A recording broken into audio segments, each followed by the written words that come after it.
Dr. LaPook joins us. Jon, I'm curious of what reasons officials gave for why it is that they are giving this sort of increased level of concern now.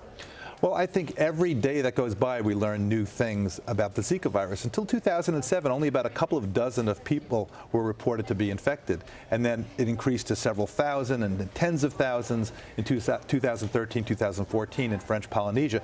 Then it hit Brazil last May, and now we have more than 1 million people infected, and so now we're getting to have a sense of what happens when a lot of people are infected, and we're seeing not only microcephaly, the small brains that you're seeing in newborns, but also it looks like in experimental models and in reality, the virus goes after neurological tissue. So there was just a troubling report from Brazil that looked at pregnant women who had Zika infection during the pregnancy, and 29% of them had abnormal fetal ultrasounds.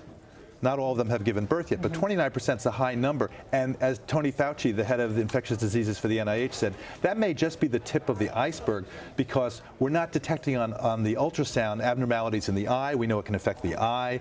There's a new neurological symptom that was just reported in adults where it seems to cause inflammation of the brain, kind of a multiple sclerosis-like syndrome, and it can also affect the spinal cord. So every day we're learning new things. Yeah, officials have made this a strong call for action over funding.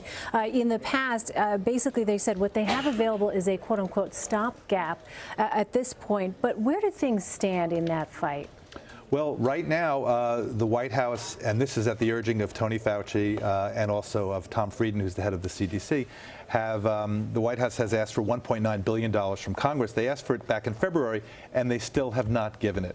And so last week, the White House took the measure of the step of reallocating about almost $600 million, and 510 million of it had been previously allocated for Ebola research, and the other came from some other areas. But that's a stopgap because they're saying, well, we're sort of just diverting those funds. We're going to need the funds to do flu vaccine, malaria, tuberculosis research. But for now, this is so pressing, we're going to take this money. What's the advice? Because if you're a parent of young children, you wonder about how vulnerable they'll be, especially with the summer months, as you pointed out. What should people be doing realistically to try to protect themselves and their children? Well, I think what the CDC is urging is, number one, this primarily affects pregnant women.